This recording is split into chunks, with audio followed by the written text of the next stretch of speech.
And it's just interesting how even our team, we're trying to automate as much as we can. Obviously, a human gets involved as our sales cycle, Yeah. but most people want to automate as much as possible.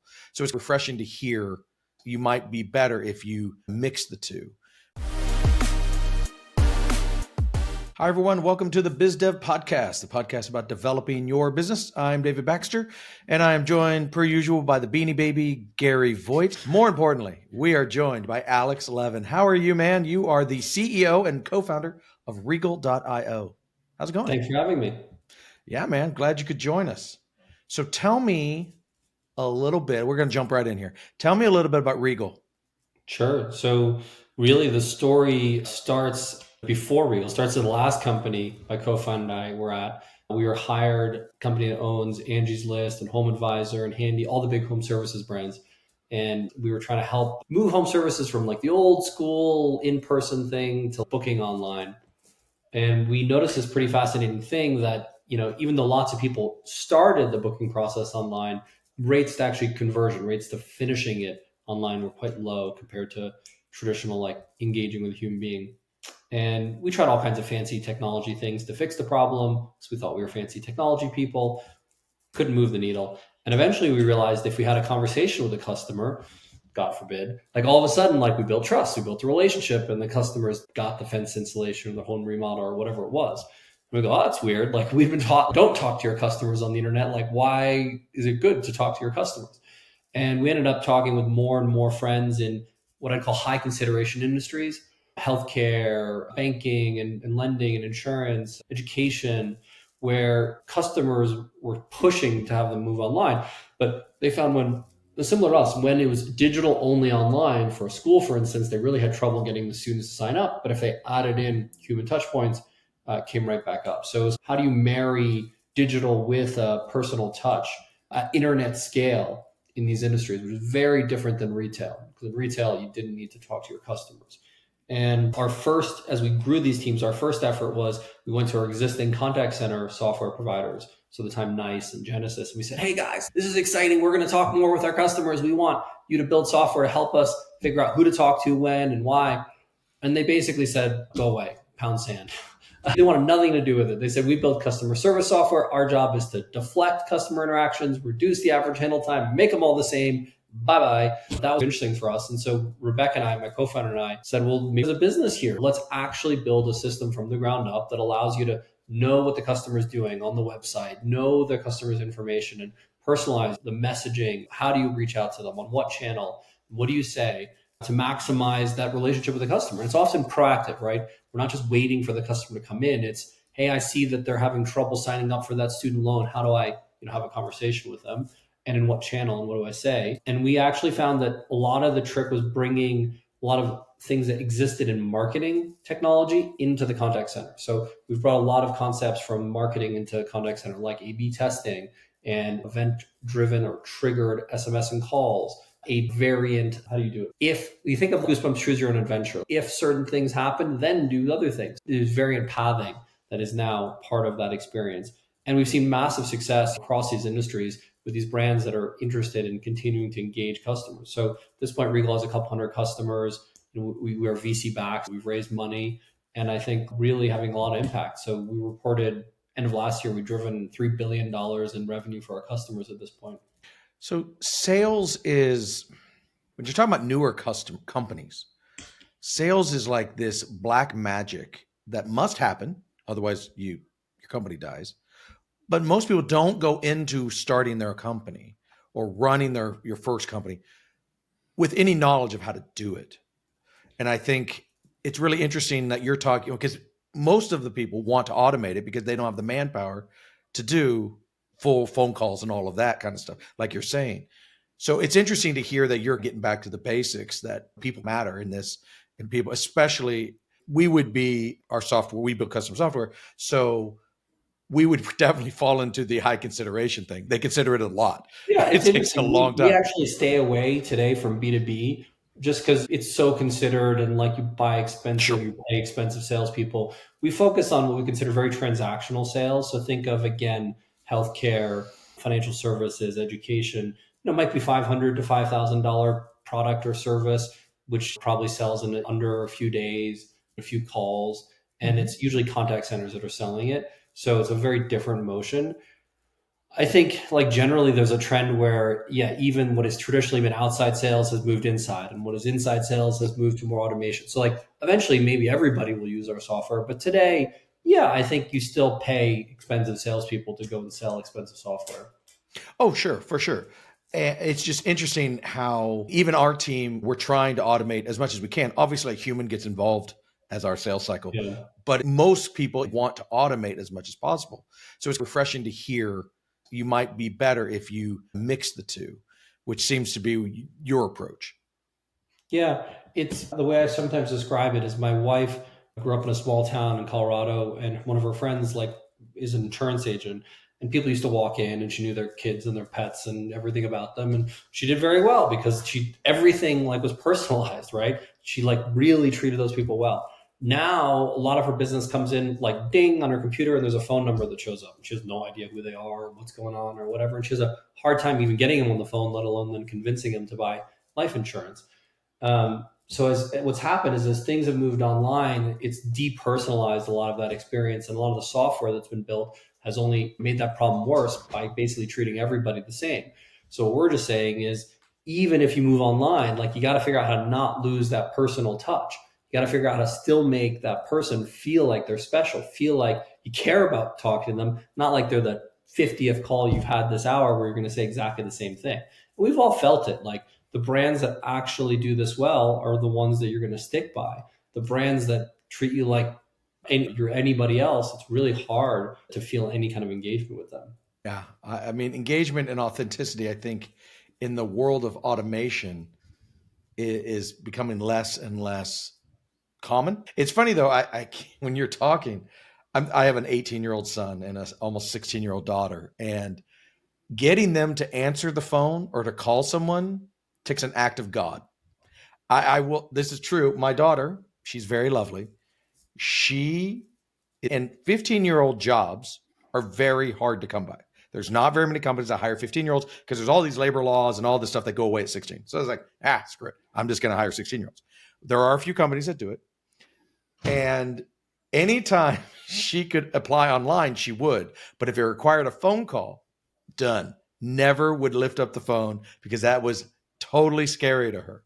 And I'm curious, are you, since you're now bringing the phone call back, are younger people, and I'm thinking Gen Z kind of, they're in their mid 20s, are they answering the phone? Because my Yeah. kids certainly Yeah. wouldn't. So I often get the question like, hey, is this just for like people over the age of 70? Is Sure. that who this demographic is for? But no, we see. So what's really fascinating is if you look at the different channels that companies are using to try to engage customers. So let's say it's a job site and person doesn't apply to the job and they send them an email, 3% click on the email. They send them a text, 10% click on the text. Traditional calls, it's about 5 to 10% answer rate in the US, just a random number that's calling you for something like that. Our on Regal, our average answer rate is about 30%. So we're doing something different, How even does among that those work? populations.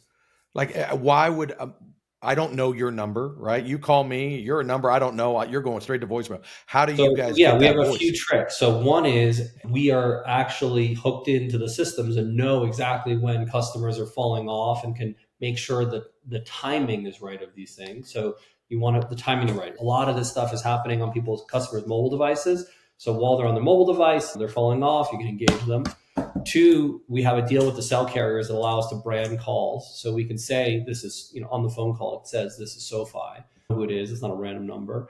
Three, we're multi-channels. We can text before we call or text after we call or do WhatsApp for crying out loud if you need. What WhatsApp is not relevant in the US, but in other countries it's Sure. relevant. So what it means is that we can make sure we're engaging the right people in that right moment. Yeah, if you're trying to just brute force call somebody 3 times a day for 10 days, they're probably going to ignore you. In that moment, you're having trouble if trying to get your student loan refinance and SoFi calls, you're going to say thank goodness and pick up because you Yeah, want their for sure. help. That is so interesting. So they're on the website, you've got it timed, and then you're going to call them as them. Now, is it you guys who are calling them, or is it the customer people of SoFi? It's Of SoFi. We provide the software, so we're not okay. providing the staffing.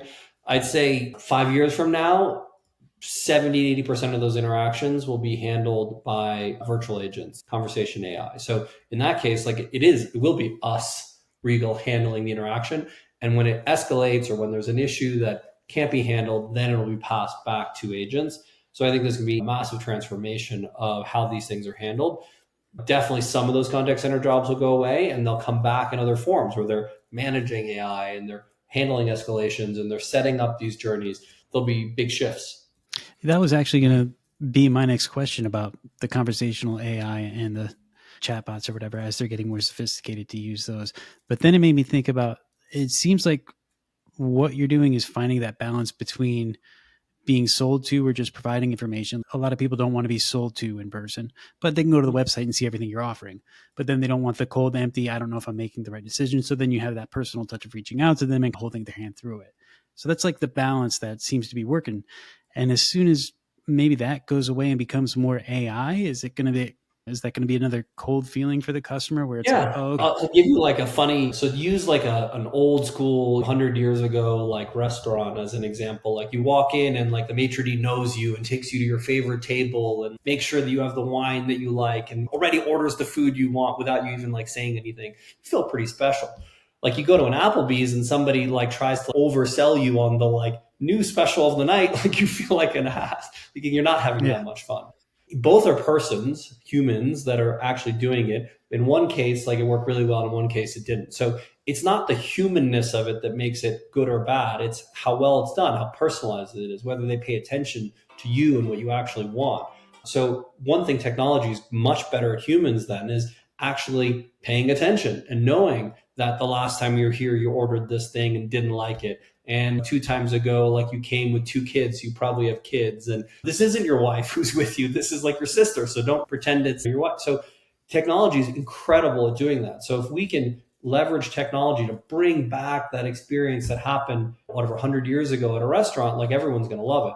To your point on what if it's AI, not AI, there's going to be very odd interactions in this. So today, Mark Zuckerberg has AI in his home. So AI is for very rich people who can deal with it.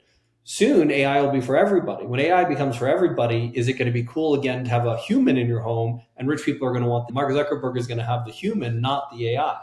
Whatever's scarce is the thing that like humans want. So it's not because something is better or worse in an absolute sense.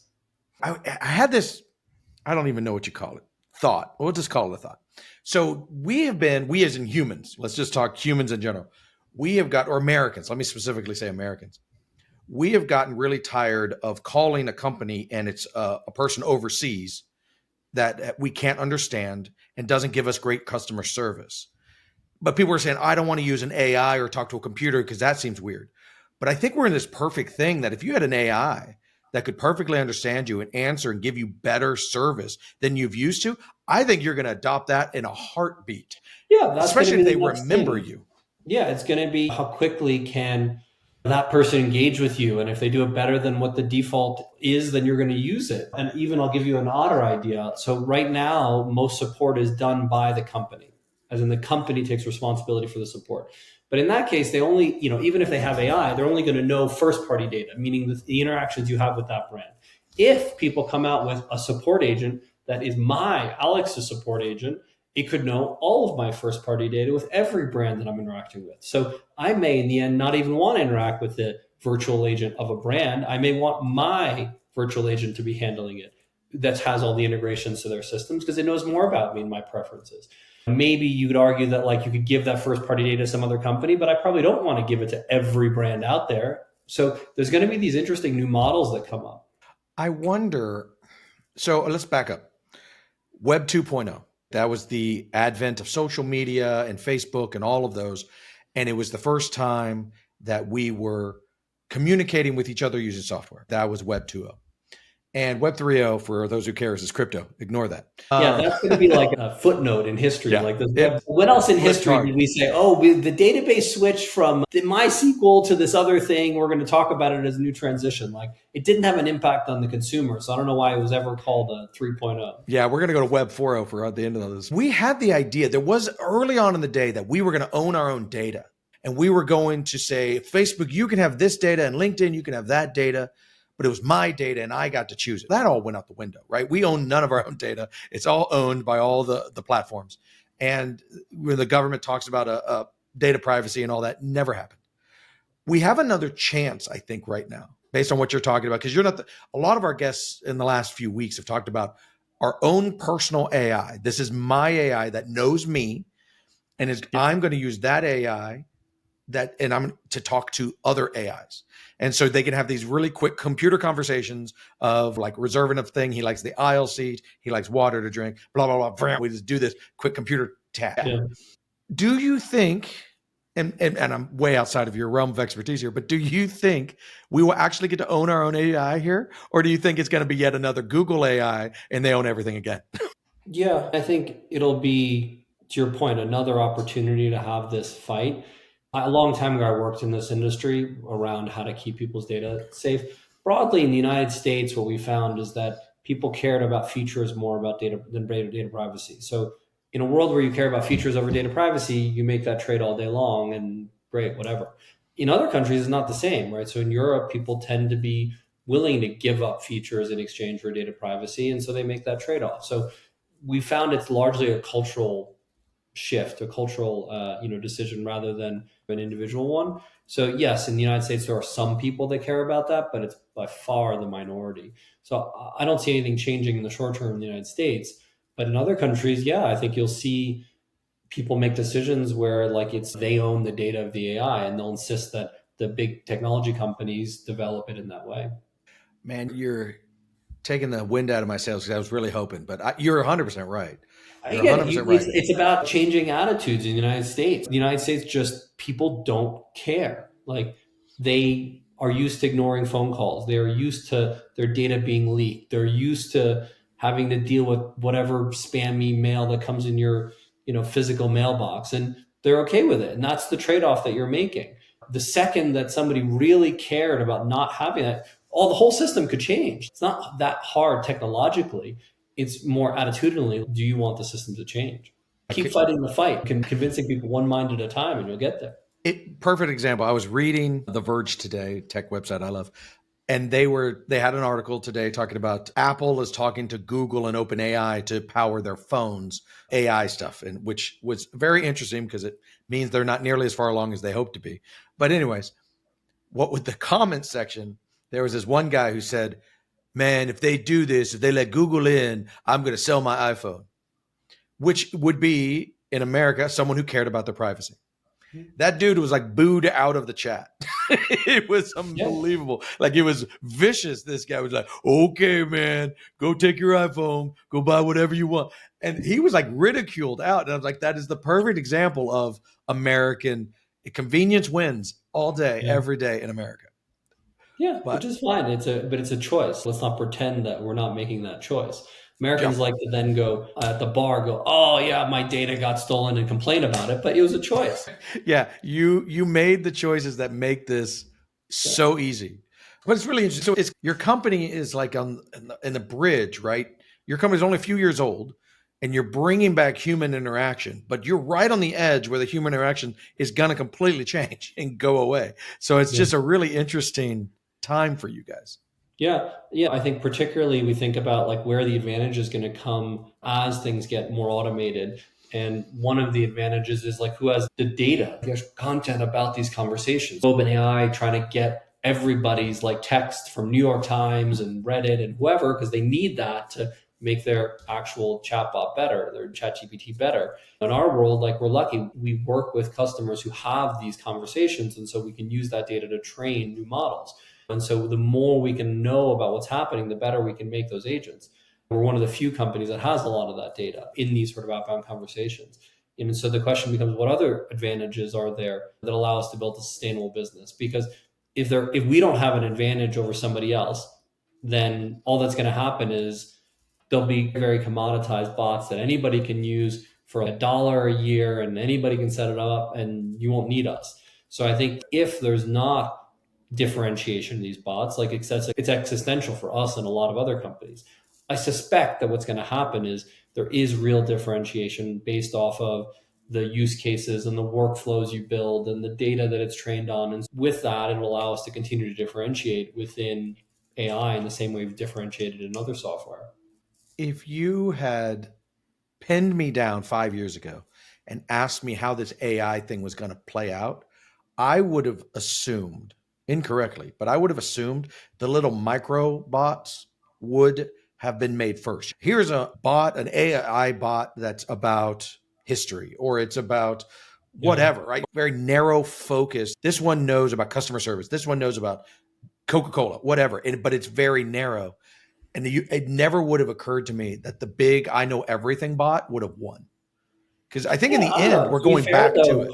Like it's going more the direction of what you're suggesting, right? Because the smaller the LLMs, the less they're trained on, the faster they are. And so the more effective they are because they're cheaper to run, they respond to the customer more quickly, everything works better. When you do want a bot that knows everything and like it's expensive, it's slow, it's not as interesting to use. Part of what's amazing about the human condition, if you want to call it that, is that we are so good at across such a huge variety, getting to a quick answer, maybe an incorrect answer, but a quick answer. Sure. Whereas for computers, that's a much harder task. I wonder if there is, so ChatGPT and all that, they have you can use their bots for all sorts of things and you can use their personalities. And I mean that by you tell them what they're good at. Yeah. How sarcastic should you be? And how narrowed down this conversation would be, but there's still the whole bot behind there, right? Like you could put in walls to say, we're going to talk about superheroes and anything outside of superheroes we don't want to talk about. You can do that, but it's still the whole bot. So it's still slow, like you're talking about. They have all kinds of ways of only training on certain materials where if you asked it about something else, it wouldn't know the answer. Now, the problem is it might try to make up the answer because it doesn't know that it doesn't know. But humans do that too. And so it's about then understanding how do you create QA and limits. So same with like customer support agents, right? So if you have a lot of customer support agents, you may say, hey, when certain questions are asked, I don't want it to go to these agents because they weren't trained on that. Same thing is going to happen with AI. Like when certain kinds of questions come in, don't send it to the virtual agent because it wasn't trained on that topic and it couldn't possibly give a good answer. Big Pixel builds world-class custom software and amazing apps. Our team of pros puts passion into every one of our projects. Our design-infused development leans heavily on delivering a great experience for our clients and their clients. From startups to enterprises, we can help craft your ideas into real-world products that help your business do better business. One of the more interesting pieces of technology I think that will start becoming popular is the reuse of QA technology in an AI world. We have QA technology today. It's used to QA what human beings do, whether it be in engineering or it be in customer service or sales. And some of it's automated, even some of the technology. It's only going to become more important when there's AI because AI is not perfect. In the same way humans make mistakes, the AI makes mistakes, or it does it in a way that we don't think is the optimal way. And so I think people who are building QA tools are very quickly going to try to figure out how to shift that into a world where they're QAing virtual agents instead of humans. I have a question, but it's going to go back to your company, Regal.io. You started it in 2020 and you said you had a partner.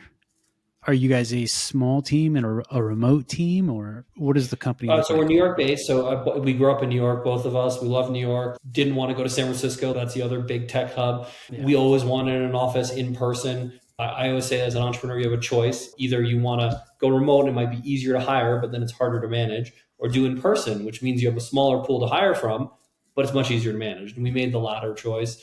We have over 100 people now.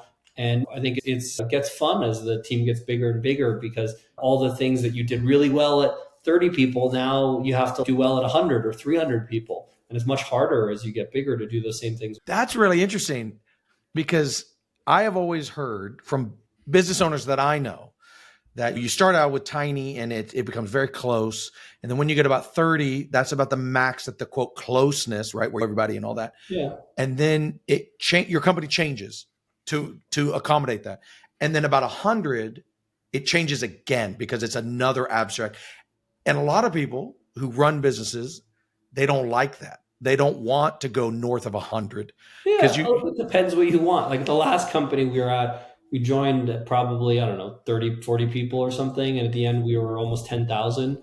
We've seen like the scale. So it's all relative. Like saying Yeah. you don't want to go above 100 is like quaint. If you're going to build a very big business, you may have to go above 100. Now, Oh. if you talk to my co-founder, she would say, hey, Alex's dream is to have a company of one person and $1 billion in revenue. That would be great. When it's smaller, there's less communication tax. There's less constant change in the team. There are advantages to being smaller if you can do it. So I'm not saying we shouldn't try to be smaller, but I'm saying the reality is that often as you're growing, humans are naturally gifted at some things that you can't automate, at least in the beginning. No, for sure. How have you dealt with, because the reason I'm zeroing in on this is you were excited that you were getting bigger and bigger and the challenges that it brought, which is so different than what most people I know. So how did you tackle those changes to keep that culture and keep those systems running when you started crossing 30 plus, 40 plus, 50 plus? Yeah, look, it's the never-ending battle is too strong a word. The never-ending sort of issue within startups is as you grow, like you're constantly challenged with, hey, how do I add process in to make this better? And you add the process in too early, you slow everything down because now you've put too much process in. Now you add it too late, things went off the rails and you probably slowed yourself down. So knowing at what point to add in different sorts of processes as you scale is one of the whatever hidden secrets of all this stuff. And there's not a perfect answer ever, but certainly like you can do it better and worse. And at what point do you have hiring plans? At what point do you have, I'm just thinking about people, at what point do you have training plans? At what point do you have annual bonus plan? You can choose to do it at the beginning when you probably didn't need it, or you can wait until you're 1,000 people, which point you're probably too late. So in every part of the business, like there is that trade-off or that you're constantly thinking through about when you want to add the process to make sure that you're helping the business scale. To why it's interesting, I'd say we take the approach that your goal as a manager should be to make it so that you're redundant, which is a very different approach than a lot of companies of yesteryear. The old days, like you go to a company, whoever had the most people that work for them was the most important. And like they tried to make themselves completely completely needed for that business in order for them never be ripped out. Actually, like what we've tried to explain to people is if you put yourself in a position and you make it so that you're so necessary, I can never promote you. Wait, what? You can't, but I do everything. How can you not promote me? I'm the one who does everything. And you go, it's because you do everything that I can't promote you. On the other hand, if you looked at it and said, now that I've done it all myself, I want to make it so that either through process hiring or technology, I remove myself from all that. And I go, wow, look, Sally, look at all the great stuff you've done. I can now give you the next challenge, a bigger challenge. And so we actually challenge people to figure out how to get themselves out of it ultimately so that they can then go on and take bigger challenges. And those are the sorts of people we're trying to hire. Sometimes, yes, you can automate things or use technology. You don't need people, but you still need the people who can figure out how to turn what was a manual, non-process thing into something that can be more automated through whether it's humans, process, or technology. That's interesting. It's very interesting. I'm curious. How did you learn this? Did you have a mentor? Did you hire just a ninja who just knew? Did you learn this the hard way? Because it's not like one of the things that people say, CEOs, they get paid a lot and they're not really worth that. And I'm like, okay, we can argue about pay and all that in a different conversation. But the number of people who know how to run 1,000+ person company is very small because that is a skill set that so few people ever get a chance to do, right? It's just, there's not a lot of people you can ask. So how did you learn this stuff? Yeah, look, my co-founder and I have worked in a number of technology companies, and definitely you watch your bosses and your mentors and you see what they do well, you see what they do less well, and you make up your own mind about how you were lucky from that regard. It's not our first time around the block going, oh my God, like, how do you do that? Like, we've seen it 3 or 4 times. Doesn't mean that it was done right or wrong in the past, but it definitely is helpful as you go through it. I think also we like to take a pretty first principles approach to things. We spend a lot of time together talking through like some of these more challenging situations to figure out what is the way that we think is our way of doing it. Now, that doesn't mean it's right for every companies. Every other companies may want to do it a different way, but for our company, like we'll come to what we think is the right way of doing it. And as long as it's true to our values, to the way we like to do things, then it's, it continues to work. If you try to do something that's not true to your values, people feel that pretty quickly and it doesn't work. So I think between experience and first principle thinking, you get pretty far. The last piece though is you have to remember the best entrepreneurs are the ones actually that fail the most. And it's like a weird way of putting it, but it's very true. Like the ones who are terrible entrepreneurs are the ones who, oh, I don't want to try something new. It's I don't know, what if it doesn't work? And they spend years agonizing over it. And maybe 5 years from now, they make a decision, at which point the business has passed them by and the decision they make is wrong anyway, and the business goes under. The best entrepreneurs are the ones that go, it's okay if I fail. You had this idea, I'm going to try it tomorrow. And they try it and they see what the reaction is and they measure it and they decide whether to continue or not. Oh, here's another way of doing it. Try it again. It might work, it might fail. But they're constantly failing small until they figure out the right way. So do we always have the right answer? By no means, but we have a pretty good idea of how to try new things and how to make sure we're quickly getting feedback to see if we can go forward or whether we have to do something differently. Love it. Well, you seem to have the momentum to prove that what you're doing works well for your company and for the people that work for you. So to wrap this into one final question, what would your top 3 pieces of advice be for any new entrepreneur, new business, or startup? Yeah, so definitely one would be at the beginning of your career, don't feel like you're in a rush. Like I always felt like I had to be in a rush. If I didn't do it, time was going to go by. You don't need to be in a rush. Like much more important to go find businesses that are very high growth, managers that are very good, and it doesn't matter what the role is, go work for them. Like you'll learn so much. So going somewhere where it's going through all those different stages of growth, even going somewhere where they don't do it right will teach you a lot before you go and try to do it on your own. Because I see people coming straight out of school trying to be entrepreneurs. Sure, some make it through. I'm not saying you can't, but it's quite hard if you've never seen it and you don't have any reference point. Go work for somebody else. I all the time say that my parents spent less on my education than my old bosses because I made so many mistakes. Like literally there were times where like I'd blow $1 million on a mistake. So I cost my old bosses a lot of money, but better to learn on their dime than on mine. So I made those mistakes on their dime. You hear I that, like David? to think that I gave them enough back and value that it was okay. Don't make those mistakes on your own dime. So that's one.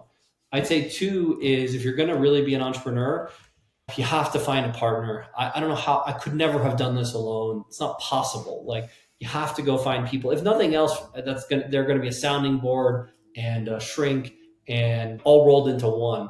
Even if they're not doing valuable things for the business, they're doing valuable things for you. And so you need that person where no matter what, like they're the one you're going to talk to, where they're never going to leave the business and you're always going to be in it together. You're not going to find that person on Reddit. I don't know why I'm picking on Reddit these days, but you're not going to find that person on Reddit. Like you're going to hopefully work with that person. You're going to go to events with them. You're going to know their family. You're going to sit down and have a real conversation about your hopes and your dreams and find out whether you're compatible to start a business together. The number one reason for business failure is founders breaking up. Number 2, I think, is running out of money. So don't do that either. But make sure you find that person. It will completely change the experience. Don't try to do it alone. 3 people max as founder. More than that, forget about it. Do not do it. It's like herding cats. Like figure out who's really going to be doing it and who's not. I'd say after that, one of the better things that like we've learned to do is to come at things from a very data-oriented perspective. And again, maybe it's just how we were taught in like the educational system we went to, but I can't stand when I go to companies and there's still people making emotional decisions or decisions based on committees and consensus and whatever, or just on opinion, even worse, like it's terrible. So the example I sometimes give is imagine you have 2 groups of engineers trying to decide on a database they should use for some project. At some companies, that is a religious debate. And it's a debate that could take 6 months, which is now basically blocking the project. Instead, at a data-oriented company, at a company that uses data to make decisions easier, you could say, okay, what is the database for? Oh, it's to run this SQL query. Like it needs to run it fast. All right, take the SQL query, run it in both databases, see which one's faster. It's not a debate anymore. I just saved us 6 months of back and forth and pain and agony. Figuring out how to use data to make your lives easier is so important. And I'm not saying opinion is worthless or experience is worthless. If you don't have data and you use opinion or experience as a starting point for what you're going to do, that's fine. That's a great starting point. Don't make the mistake of believing that because you believe something or because you've done it in the past, that should be the ending point. You can't possibly know that because it worked at the last company, it's got to work at this company. Just make it the starting point and then iterate until you figure out what's right for your new situation, your new company. Yeah, that's solid. And I do the fact that you said have a partner or someone that you can talk to as a sounding board or whatever, to someone that you can trust. And when you mentioned don't have more than 3 founders. In the business, by far, if you can be 50-50 and everything, that's the best. But I have friends where it's 90-10. one owns 90% of the business, one owns 10. And the one that owns 10 isn't even really that operational in the business. You know what? It works because they trust each other and they have each other's back and they work together well. So they don't have to be the one who's contributing the same. You don't have to have equal ownership in the business to be a co-founder. I would think I would even challenge that to more. Having two 50-50s, that doesn't work because no one's in charge. Generally, I have a friend of mine who's him and his brother are owners and it's 50-50. And it's just conflict because like, I'm never going to work for you. You're never going to, and it's just, there's not, if it's 60-40 or even 51-49, someone's the boss rather than. Sure. That's why 3 founders can be good.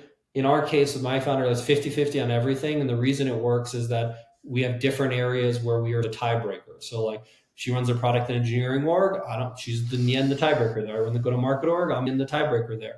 But it makes it so that neither of us need to be constantly deciding on like everything about the business. So we can move much faster by having that. But yeah, in theory, if you say, hey, like give one of the people one more share than the other person, so there's always a tiebreaker, fine, go ahead. Well, Alex, if anybody wants to learn more about your business or yourself, how can they reach out? Sure. Go to regal.io, or you can always email me at hello@regal.io. If you have a more considered business that's like healthcare, insurance, lending, local services, education, or you have an outbound call center, we'd love to chat with you. All right, and we will add those links to the show notes in the description for this for everybody to grab. Well, Alex, this has been a blast. Thank you so much. This went all over the map and I love it. You never talked about the FAFSA. We never even got to FAFSA. We didn't even get there. But this was, you go where the conversation takes you, and I nerd out about anything, including customer service. So this was awesome. Cool. I appreciate the time, guys. Hi, I'm Christy Pronto, Content Marketing Director here at Big Pixel. Thank you for listening to this episode of the BizDev Podcast. We'd love to hear from you. Shoot us an email, hello@thebigpixel.net. The BizDev Podcast is produced and presented by Big Pixel. See you next week. Until then, follow us on Instagram, Twitter, Facebook, Threads, YouTube, and LinkedIn.